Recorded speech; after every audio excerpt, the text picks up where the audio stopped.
Can you hide behind your company? The truth about the corporate veil. Imagine you start a business. You're terrified. If a customer slips on a banana peel in your store, they could take your house, your car, your kids' college fund. So, you create a company. A separate legal person. You put this bubble around it. That bubble is. It separates you from the business. It's the greatest superpower in capitalism. You get all the profit, but with limited liability. What happens when a lawyer comes along and pops that bubble? What happens when the court says, sorry, that magical force field doesn't apply today? Today, we are lifting the veil. What is the veil? First, the law says a company is a legal fiction. It's a ghost. It can own property, sue, and be sued. But it's not human. Normally, the company's debts are its own. You, the shareholder, only risk the money you invested. That is limited liability. But that wall starts to crack when you don't treat the company like an independent ghost. If you use the company bank account to buy your groceries. If you don't hold annual general meetings. If you sign a contract as Jane instead of Jane Limited. The court looks at that and says, this isn't a separate entity. This is just Jane. This is a sham. And bam, the veil is lifted.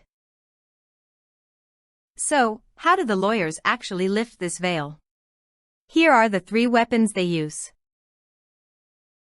Weapon 1, undercapitalization. If you start a demolition company with $100 in the bank, and you immediately drop a wrecking ball on a mansion, the court knows you couldn't pay for the damages from the get-go. You were gaming the system from day one. Weapon 2, the fraud exception. You can't use the company to cover up a lie. If you are using the corporate structure to mislead creditors or dodge a legal judgment, the judge will happily tear that veil apart. Weapon 3, agency. If you don't follow the company's own rules, if the company is just a puppet and you are the puppeteer doing whatever you want, the court says, you are the company, so you are personally liable. So, the veil is lifted. What happens next? You become personally liable. That means the plaintiff can now come after your bank accounts, your car, your house. It goes from the company owes you money to you owe you money. How to keep the veil intact. Here is the magic formula to keep the veil intact. 1. Document everything. Treat the company like a stranger.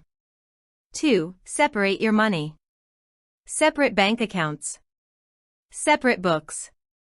If you need to borrow money from the company, sign a loan agreement. 3. Follow the rules. Hold the meetings.